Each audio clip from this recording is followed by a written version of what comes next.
अस्सलाम वालेकुम नाज़रीन, मैं हूं लंदन से अमजद चौधरी। नाज़रीन, जैसा कि आप जानते हैं कि मुस्लिम लीग नून में बड़े बड़े काबिल लोग मौजूद हैं।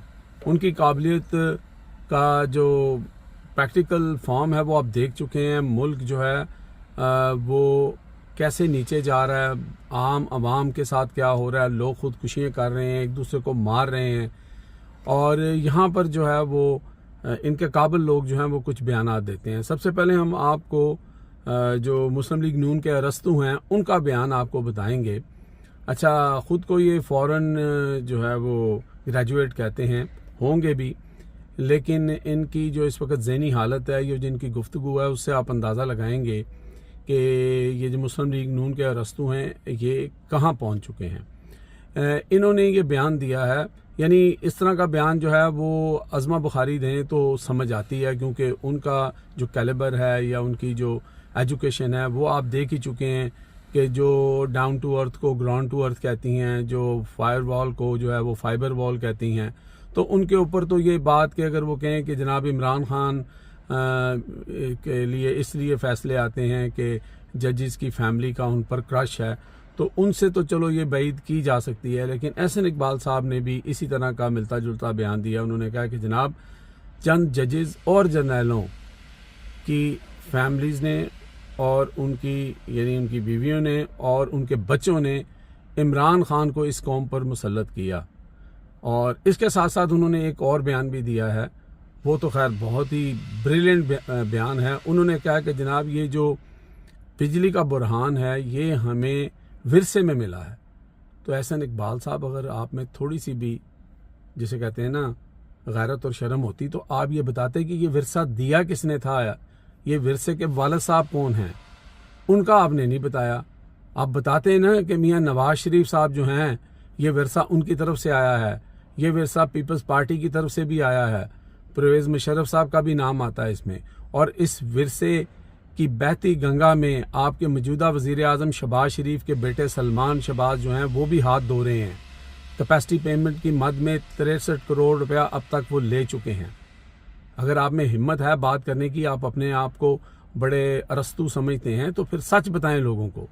तो ये तो इनका बयान था। दूसरा बयान जो है जनाब वो है राना सनाउल्लाह साहब का। वो किसी से कम तो नहीं है, वैसे तो हारे हुए ज्वारी वाला उनका हिसाब है, क्योंकि निसार जट ने उनकी जो हालत कर दी है उसके बाद वो इस तरह की बैकी बातें करते हैं। वो अलहदा बात है कि मौजूदा गवर्नमेंट जो है उन्होंने उनको मशीर बना दिया है। और रिसेंटली आपको पता है कि वो भी फ्रांस से जो है वो कश्ती रानी का गोल्ड मेडल लेके आए हैं, फैमिली के साथ गए हुए थे। तो उन्होंने जनाब एक और बड़ा ज़बरदस्त बयान दागा है, और वो बयान ये है, वो कहते हैं कि जो जज हैं मंसूर अली शाह साहब, उनकी जो उन्होंने स्पीच की थी, उन्होंने कहा कि जो जज है उसको पब्लिक में ऐसी तकरीरें और बातें नहीं करनी चाहिए, क्योंकि जो असम्बली है उसने कानून बनाया है और वो हमने कानून जो बनाया और जज का काम है उस कानून पर जो है वो इम्प्लीमेंटेशन करना। अब यहाँ पर शायद राना साहब जो है वो रोटी को चोची कहते हैं, वो भूल गए हैं कि भाई जजेस ने जो मखसूस नशिस्तों के ऊपर जो फैसला दिया है वो आपके इस भोंडे कानून और इस 2 नंबर कानून और ये जो आप कानून के नाम पे जो कौम के साथ ज्यादती कर रहे हैं उससे पहले दिया है। और उसका इतलाक जो है इस फैसले पे नहीं होता जो आप करवाना चाह रहे हैं, ठीक है। और फिर आपने कहा जी तकरीरें जो हैं वो नहीं करनी चाहिए, जजेस का काम पब्लिक में तकरीर करना नहीं है। तो बात यह है कि आप शायद भूल रहे हैं कि आपका वही हिसाब है कि आपको जो तकरीर सूट करे तो वो तो बयानिया है, और जो तकरीर सूट ना करे वो जजेस का मिसकंडक्ट की तरफ आप इशारा करते हैं। तो आपको शौकत सिद्दीकी साहब तो याद है ना, उन्हीं शौकत सिद्दीकी साहब के उस तकरीर के ऊपर आपने मरियम नवाज शरीफ ने शहबाज शरीफ ने कितनी सियासत की, उसको कितना कैश किया कि वो जी एक शख्स सच बोल रहा है लोगों में, उसका सच कोई सुने।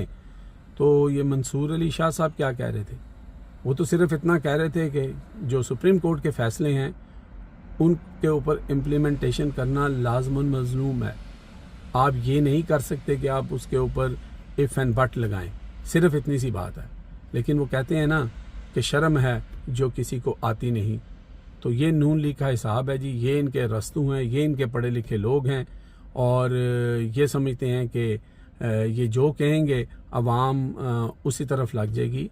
तो हुण वो गल्लां नहीं रहीआं। ਤੁਹਾਡੀ हर गल का जवाब जिहड़ा ना वो मौके ते दिता जाएगा।